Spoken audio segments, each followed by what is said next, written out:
Et on espère que grâce à cette opération, vous serez peut-être intéressé par l'un de ces emplois de fraiseur. Il y a déjà des entreprises qui ont reçu plein de CV grâce à la semaine pour l'emploi. Et oui, souvenez-vous, lundi, Jean-Pierre, nous vous présentions un reportage sur une entreprise d'isolation à Orléans qui souhaitait s'agrandir et passer de 38 à 80 salariés. Eh bien, Jean-Pierre, en 4 jours, ce chef d'entreprise a reçu plus de 400 CV. Il a déjà commencé une dizaine d'entretiens hier et il en prévoit une quarantaine la semaine prochaine. Voilà, c'est peut-être une goutte d'eau dans la lutte contre le chômage, mais on voulait faire cette opération et on en profite aussi tous les jours pour vous montrer des secteurs qui embauchent ou des villes où le chômage est moins dur qu'ailleurs. Pourquoi ? Alors pourquoi ? Eh bien pour vous expliquer tout cela, nous allons vous emmener à Vitré, à 40 km de Rennes. Vitré est un de ces bassins d'emploi, un de ceux qui affichent un taux de chômage parmi les plus bas de France, 5,4%, c'est-à-dire 2 fois moins que la moyenne nationale. Le secret de la réussite, eh bien c'est avant tout un partenariat fort et surtout extrêmement concret entre Pôle emploi et les entreprises. Explication de Pascal Vinquel et Xavier Boucher. La boucherie, un secteur d'activité totalement inconnu pour ces deux chômeurs. Pourtant, dès lundi, ils seront dans cette salle, couteau à la main, pour 6 mois de formation. J'ai un peu 29 ans, donc j'espère à un moment ou à un autre trouver un CDI et perdurer dans cet emploi.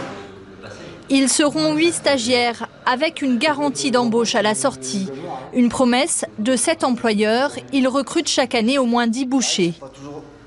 Vraiment motivant. Il y a peu de mécanisation, c'est un travail qui nécessite vraiment des gens qualifiés. Je suis super content.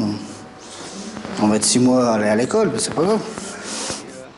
C'est Pôle emploi qui finance cette formation, après avoir sondé les besoins des recruteurs. Une démarche qui profite à tous. Les demandeurs d'emploi s'y retrouvent, ils sont indemnisés. L'État et Pôle emploi s'y retrouvent parce que nous, à l'issue de ces formations, on ne les indemnisera plus. Donc c'est vraiment un investissement. Et puis les entreprises sont gagnantes parce qu'elles trouvent du personnel qualifié. Symbole de ce dialogue, l'imposante maison de l'emploi et des entreprises dans un territoire de 75 000 habitants qui affiche 5,4% de chômage. Car dans cette Bretagne rurale, tout est fait pour favoriser l'implantation d'entreprises. Notre devise, c'est taxer le moins possible les entreprises de façon à être accueillant. Moins d'impôts, mais aussi des services.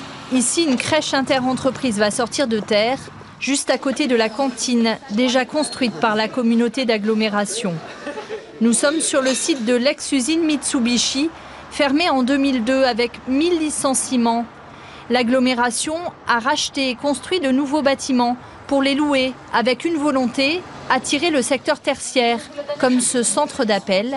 Il y a 5 ans, ils étaient 14 téléconseillers.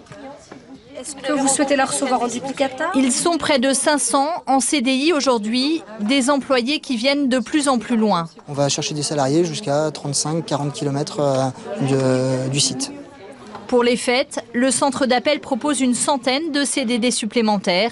Il peine à les recruter. Voilà, il n'y a pas que nous qui bataillons pour l'emploi. En tout cas, il y a notre site internet à votre disposition. Il y a plein de visites déjà.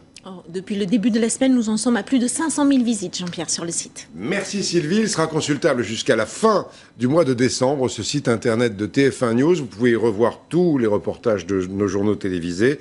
Et attention, si vous voulez déposer des offres d'emploi, c'est jusqu'à dimanche soir. Mais on fera le point régulièrement pendant le mois de décembre. Merci Sylvie d'avoir si bien mené cette opération.